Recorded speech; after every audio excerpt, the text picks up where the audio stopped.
What if one of the slowest Pokemon in the game had an almost foolproof way to move first every single turn without Trick Room? That's exactly what we're going to do with this olive tree thing, Arboliva. Arboliva has great offensive power with its base 125 special attack, along with decent special bulk, but it's incredibly slow. So first of all, with the sun setup, we can take advantage of growth giving us a +2 special attack boost, rather than the normal +1 without the sun. Now if we get it to a quarter HP or less, it's time. This range allows us to activate the Custap berry, which in my opinion is the greatest berry in the game. With this, we're able to move first in our priority bracket to bop stuff with Stab Hyper Voice, or options like Terra Fire Terra Blast, or even Earth Power. The kicker is at the end of every turn, Arboliva's ability Harvest restores the berry 100% of the time because the sun is up. We continue to move first with the Custap berry, kill some stuff, and harvest and repeat to be the fastest olive tree of all time. It's pretty ridiculous, but it can definitely work under the right conditions, so let's get this thing going.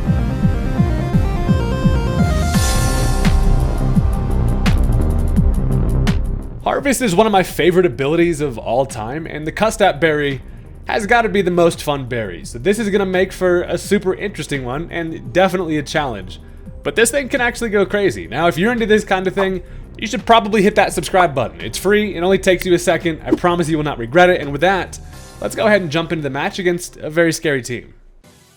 First of all, it's important to note that Buddy straight up stole my style. Minus the glasses, now it's personal. Now, as they lead off with the Gliscor, I've got myself a Swampert, and in this situation, here's the thing. Now, most of the time, Gliscor is going to go for a Protect, and I am always going to click Knockoff here. If I can get rid of that Toxic Orb for free, I'm always going to take that opportunity. Now, it turns out they just click Spikes, and now we're rubbing our little oily Swampert hands together because I get the Knockoff before the Toxic Orb gets to activate, and now this thing's a whole lot less annoying without the ability to get its friggin' Toxic Heal going. So, that feels pretty nice, and at this point, I can set up my Stealth Rock here. They decide to go for a knockoff of their own. They figure if I don't get my item, you don't get yours. So we're a couple of itemless dudes being guys out here, and I realize that they're going to continue to go for spikes, so my best bet is just a flip turn here. Now, spikes are not great for me. I don't have a great way of hazard removal, but at least the flip turn does a big old chunk of damage, which is nice, and now this will allow me to get a little something going. So first of all, Sun is obviously important for the squad, and most importantly, Arboliva. So, I'm going to go ahead and bring in the Ninetales here. Now, luckily with that flip turn, I can pick this thing off pretty easily. I also feel like since this thing lost its Toxic Orb, it's not going to be able to heal. They probably just let it go down. But I click Solar Beam just in case they want to get crazy and switch into Quaquaball or something like that. So the Solar Beam absolutely blast him with the power of the damn sun, and that's a dead Gliscor. So it got up some spikes, but we're able to take care of it. And the clock is ticking in terms of the sun here. That's the bad thing, is that, you know, I need all the turns I can get with it. But as they bring in Haxorus, this is a relatively scary fella. I do not want to be Dragon Danced on, and I figure even if they do, my best bet would be to bring in the Thundurus. Now, we all know this is a prankster, and this thing's kind of an asshole. I'm able to go for Thunder Waves, and my main goal is to, you know, get a Thunder Wave off on this thing before it gets out of hand. So, expecting them to Dragon Dance, it turns out they go for a First Impression, which I always forget that this thing can even do, but that's fine. It doesn't do much to the Thundurus, and now I can hit it with a nice little prankster Thunder Wave, which is great. Get the para there, and that's going to limit what this thing can do a whole lot. So it turns out they break through the para. They're going to go for a Scale Shot. Reveals it's going to be a loaded dice variant, and that is pretty scary. I'm thinking at least I got the Thunder Wave there. It's going to be able to at least make it a ton less scary. Now, the Scale Shot comes with the boost in speed, along with the defense drop, but at least with the para,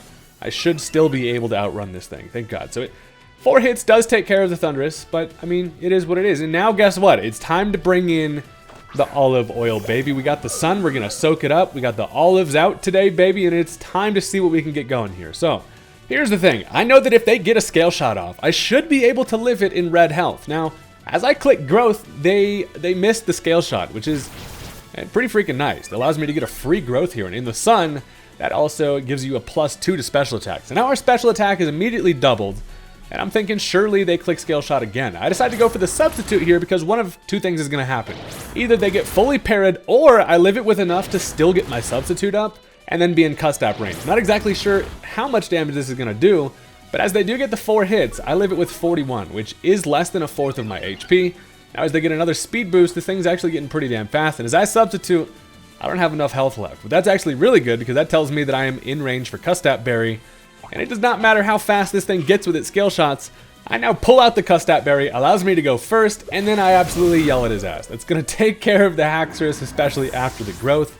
And then the Olive Tree says, that was a delicious Custap Berry, I'm going to harvest me another one. And now, essentially, as long as the sun up, we guarantee we can go first every turn, barring any priority. Now, as they bring in Weavile, that's a little bit bad, because an Ice Shard is most likely coming. However, I've got the Terra Fire, and in this situation, an Ice Shard doesn't do more than like 12%. So I am going to pull out the Terra.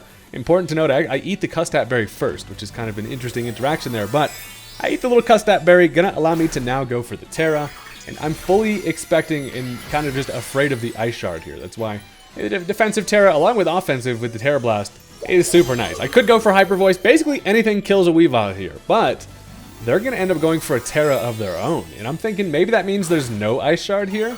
Regardless, it is going to turn out to be Ghost Terra, so they fully expect me to just click the Hyper Voice here. They think they might get a free turn, and with the Ghost on its head, makes it a bit more spooky, but I outspeed. They do not click the Ice Shard, which I would have lived regardless, and now a Terra Blast comes through thanks to the Custap Berry first, and that's going to be a dead-ass Weavile, so that is incredibly satisfying. Down goes the Weavile, very scary fast mon out of the way, and it's just really fun seeing this slow-ass tree just outspeed stuff with a berry, so bad news is the sun goes away. I took a little bit too long to get this thing out and going.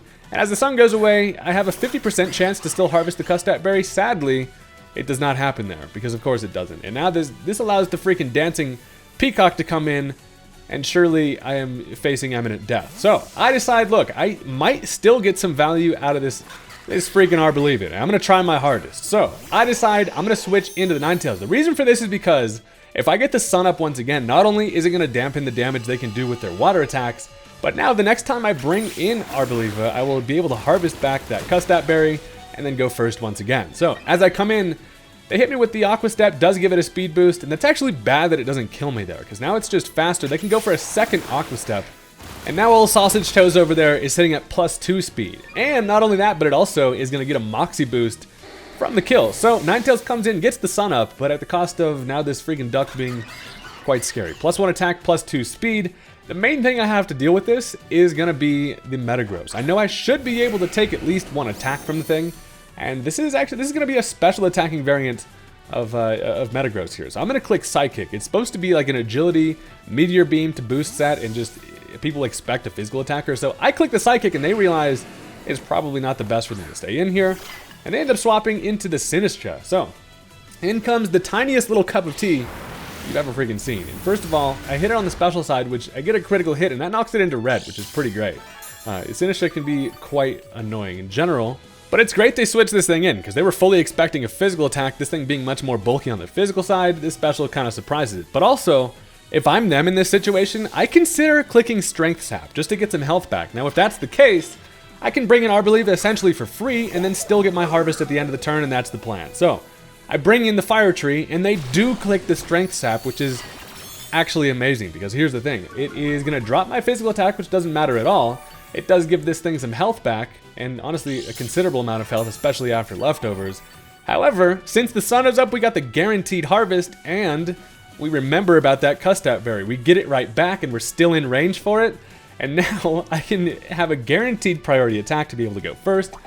And we bust open the berry. Custap Berry is the sickest thing ever, and with Harvest, it is just so hilarious. And without even a growth, I'm thinking that a Terra Blast Fire in the sun should still kill it. It does, and that is a dead Sinistra. We do get a critical hit. I do not think it mattered. This thing has base 80 special defense.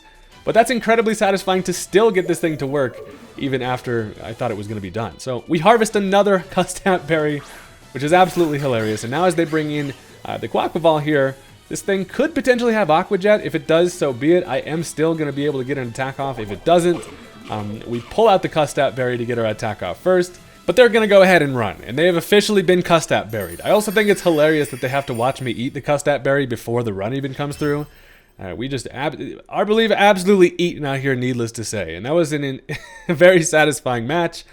But that's also now going to bring us into game number 2, because this strategy is way too fun to not try to get it to work at least a little bit again. And also, if you've stuck around this far into the video, I will ask, hey, hit that like button, YouTube algorithm, it helps it out or whatever, and let's get into it. So there's a lot of things that can go wrong with this strategy, I gotta say, but getting it to be pulled off effectively is very fun. Now, I mean, you could literally, you have to be able to get yourself into Custap range. You have to have the sun turns to be able to take care of it. You oftentimes need a growth, and it's tough. But we're going to see what we can do here. So as they lead off with a Grimmsnarl, of course they do. This thing is just here to be light clay in dual screens, and that's what Grimmsnarls do. And Buddy's sitting over there in its corset, just laughing at itself, thinking I'm going to dampen all offenses. So at least Swampert lead, I can set up my Stealth Rock, which I need. And I also decided to go for a knockoff here. That's just because surely this thing's going to come back in and set up screens once again. But if I can get rid of its light clay, at least that's going to make it a little easier on myself, and that it's no longer going to stick around for the 8 turns and instead just 5. So they get both screens up, and that's bad news. So as I go for a flip turn here, they're going to Spirit Break just for a little bit of chip damage there. Does at least reveal what they're working with in terms of damage. And I say I'm going to get my watery ass on out of here. And it also pulls out its crazy string fingers as you do that, important to note. Grimmsnarl gross as hell, but I swap out here, at least get the slow swap, so now that I can bring in something for free, I decide, you know what, I just go into Ninetales. I just get the sun up and just see what we can do. But also, Ninetales itself is not something to be looked over. This thing with Weather Ball is honestly really nice, and also it can set up nasty plots, but they go for a parting shot, because if it wasn't enough having the freaking light screen up, now they drop my special attack one stage. And now we're not going to be able to weather ball our way out of a wet paper bag. So they now get the free spot for that thing to come back in and be a prankster asshole later. Good thing is we at least saw this thing's full movesets. We don't have any surprises from the Grimmsnarl. Now as I click Weather Ball, they do of course bring in Chandelure. Probably should have made that prediction and double switched or something, but the parting shot would have stopped it regardless. But now this thing's sitting with a Flash Fire boost, and the Chandelure is very scary. I've even made it scarier on myself having the sun up. It's going to have just all sorts of fire boosts. So I decide one thing I can do here is maybe bring in the Thundurus to be able to take an attack, and then go for Prankster Thunderwave. That's kind of this thing's role on the squad. But as I bring this in, they go for a substitute, and that is not great, because behind the substitute, I'm forced to go for a Volt Switch, which is not ideal, because with the light screen up, it doesn't even break the substitute, and my balls are broken at this point. I got to figure out essentially who to sack here. This Chandelure is going to be able to get a kill. So I decide Swampert probably the most expendable on the team as I bring this thing in on a flamethrower. It's boosted by the sun, it's boosted by Flash Fire, and it's not looking great. So Anchor Arms over here is definitely going to die to the next one, but as long as this goes down, I can bring in something faster. And the bad, I'm just going to have to probably sack another Mon to even get through this substitute. You know, the substitute behind the reflected light screen is a real menace. That damn beanbag over there is just staring at me menacingly. As it takes care of me on another flamethrower, I now have a couple options. I decide my best bet is probably Jumpluff, and that's just because I can come in, I know that I'm faster, and also, if I go for a Terra Fire here, I should theoretically be able to take a flamethrower. I'm not actually even sure. This Jumpluff is made out of paper, so I might even just die from that, but it's kind of my best bet here. I really just need to get rid of the substitute to make my life easier versus the Chandelure. So I decide the best way to beat a Chandelure is to become a Chandelure yourself. I put the I put the freaking candles on my head, and I can outspeed. I go for an acrobatics. I don't have an item to start with. Thanks to the sun, I can outspeed. That's going to be able to take care of the substitute, thank God. And as they do click the obvious flamethrower, that shit still hurts. I do live it with 2 HP, however, which is very clutch. They do get the critical hit, which is the only reason why it did so much, but goddammit, that hurts. But I mean, the main thing is that I live, which is great, because now I can fire off another acrobatics here. Now, sadly, without a Swords Dance boost, it's not going to be able to take care of it, and then I just died to another flamethrower. So this Chandelure is over here just having its way with me, taking me out back. But Jump Left goes down, and it really sucks that I needed to expend my Terra for that to happen. I could have potentially gone into Donphan to guarantee I take an attack with Sturdy, but I have high hopes that I might be able to set that thing up itself, and things get really interesting here. So, knowing that, you know, Thundurus, I always mess up the name. I know that Thundurus is faster here. I can go for a Volt Switch, predicting maybe if they want to swap out there. They don't. They just let the Chandelure die. I kill it with the Volt Switch, which is unfortunate because there's actually still one turn of sun left, and that means that I can't directly go into Ninetales here to get that sun up and replenish it for Arboliva in the back. But I figure, you know what, Donphan might just be my best win condition here. I figure I go Donphan, and I have a Sturdy in the back pocket, knowing that I can take an attack from it. And as they go for Alligator, the sun is gone, so this thing has a much better option to set up. And I'm thinking surely they go for a Dragon Dance here. And if so, I might be able to actually have the upper hand. So here's the thing, they do Dragon Dance, which most for Alligators are going to do. Gets itself to +1 attack and speed. However, this Donphan, if you peep the Donphan video, it's It's like a sturdy with a lychee berry, and if I get enough rapid spins, I can get this thing to be fast, and it's more of a flail offensive guy. So, with one Dragon Dance, they realize that's probably enough. They go for a liquidation, and expecting them to attack here, I'm going to go for another rapid spin, because I live it with the sturdy, guaranteed built-in focus sash. We live it with 1. That activates the lychee berry. And now I have a +1 attack. I go for another rapid spin here, and that is going to get me to +2 speed. Now, Donphan at +2 speed outspeeds this Feraligatr with just 1 speed boost. So now I should click Earthquake, but I click Flail because I'm feeling, this Donphan is here to go for flails.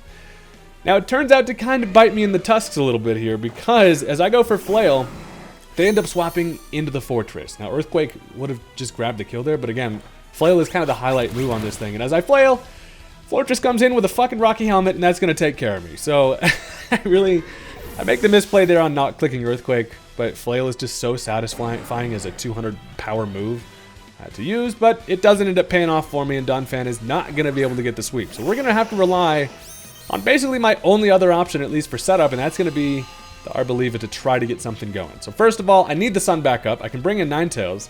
And I'm feeling like surely they end up switching here. They probably are not going to leave the Fortress in, so I'm going to make myself a double switch right into the Arboliva. If they stay in, I'm actually fine with that, because I can surely set up in front of this Fortress. Now, it turns out they do stay in and just go for a body press. Bad thing is the body press doesn't knock me into Custap range, but what it does do is at least allows me to be faster than this thing. I know I'm faster than the Gold Snitch, and that allows me to go for a substitute, which does bring me down into Custap range. Now, this is actually great for me, because it turns out they go for spikes. They're probably feeling like this is fine, I can set up a layer of spikes, but that works out in my favor, because now I have a free substitute, and the substitute tables have turned.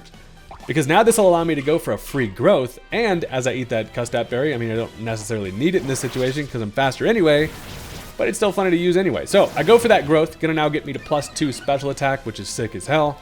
And this is a bit of a different Arboliva than the first one. This one's actually going to be a different Terra. I do not have the Fire Terra Blast, and instead I opted for the Earth Power. There's certain situations against fire types where Earth Power is better. It really does suffer from, the 4-move syndrome. It needs Earth Power and Terra Blast. But I harvest the Custap Berry once again. I'm able to use it, and with +2 special attack, this Fortress should still go down to an Earth Power. And it does. That's going to take care of the Fortress, which is sick. And now, while they did break my substitute, which is unfortunate, I do still just have my Custap Berry just ready to roll again. I can guarantee I go first, barring any other priority, and we get to just see what we can do with the thing. So, of course, the most annoying asshole in the world comes back again. And Grimmsnarl, it doesn't matter how many Custap Berries I have, if it's naturally faster, its Prankster is going to allow it to set up a light screen. And while I do eat my Custap first, I'm thinking, did they not click the light screen here? Nope, they did. The Custap Berry does still activate, but since they're Prankster and faster, they do get the screen off. So I go for the Hyper Voice at +2. Behind the light screen doesn't quite have enough to kill it, but I harvest another Custap Berry. I can then go for another one here, and they can't kill me with a Spirit Break, which is always good. But their best play is Parting Shot, and that's exactly what they do. So now we've got kind of the odds stacked against us. The good thing is, at least with my growth up, the Parting Shot's going to bring me down to +1. So rather than just neutral, I do still have a little bit of a boost here, which is great. But now I can just go for that Hyper Voice. They're behind the light screen. I'm at +1, so we do still have a little bit of firepower. As they bring in the Rabombi, I almost kill it with the Hyper Voice there, which was satisfying. But luckily, it doesn't even matter. This thing would ordinarily be faster, but we popped another Custap Berry. This might be the most berries consumed in freaking one Wi-Fi battle, for real. But Hyper Voice kills the Rabombi, which is very satisfying. And we're just trying to see, essentially, how far we can take this damn thing. I harvest the Custap Berry again, and now in comes Torterra. So, bad news, behind a light screen and without a Terra Blast, I probably can't kill the thing. But I can at least get enough chip, and I can put pressure on the Torterra in that it cannot click Shell Smash here. If it does, I just harvest another one and we kill it. So I go for the Hyper Voice, does bring it down to about half. Now they know that they cannot go for the Shell Smash. They finished me with the Earthquake, but the pressure that the Arboliva put on there in stopping this thing from its Shell Smash setup might just save me the game. Now I've got 2 Mons left, both which kind of support for my Sun Sweepers, but we need to see if we can clean the game up with them. So I bring in Ninetales, which is actually perfect because it brings back up the Sun, and now I at least have the Fire type Weather Ball. But also, since it didn't Shell Smash, I'm going to be naturally faster than this thing, and I can click that Weather Ball. I am afraid of a Terra Fire, keep in mind. And they do actually click the Terra, and I'm thinking, if it's Terra Fire, is bad news. Now, it turns out to be Terra Ground. It's also hilarious how Torterra puts its Terra thing on its tree. So it's like an earth turtle with a tree with an earth on top of it, a little earth sandwich going on. I go for that weather ball, and with that Terra, it's able to live, which is wildly unfortunate for me. And I'm thinking it might actually be over, but then I think, hold on a sec, I do have a plan, at least a little bit of one. So it is now going to be up to the Thundurus to clean up the game. Now keep in mind, they've got 3 Mons left versus my 1, and while I do have some chip on all those Mons, it hopefully should work out for me. I'm actually feeling pretty confident because the light screen goes away, and that's the most important thing, because as I go with the Thundurus here, I do have the Grass Knot. So the Ground Terra kind of works out here, allows me to hit it with the Grass Knot. That's going to take care of the Torterra, and that's amazing because that thing is always a freaking threat. The looming threat of Shell Smash is just always extremely scary, but that takes care of it. Now they've got 2 Mons left. It's first going to be the Grimmsnarl, and then they have the Feraligatr in the back. So as Grimmsnarl comes in, it does live the Stealth Rock chip, which is annoying. It has basically one option here, and that's to set up the light screen. But with the amount of chip I have on the Feraligatr, I'm confident that a Volt Switch should be able to do it. So they do set up that light screen. It's kind of their best option here, as they would get outsped had they clicked the attack anyway. So that's going to take care of the Grimmsnarl, and now we got ourselves in a 1v1. It's going to be Feraligatr behind a light screen versus the Thundurus here, but luckily at the health the buddy is at, we should be able to kill with the Volt Switch. And I'm at full health regardless. I can live in Ice Punch. I go for that Volt Switch, and it is going to take care of the Gator, and that is going to be the end of the game. So, you know, the least likely Mon is able to clean it up for us, and that's going to do it. I thought that was a fun match. Both of these games are actually pretty interesting. It's just a fun team all around. And thank you guys very much for watching. The support is amazing, and I will catch you next time. Peace out.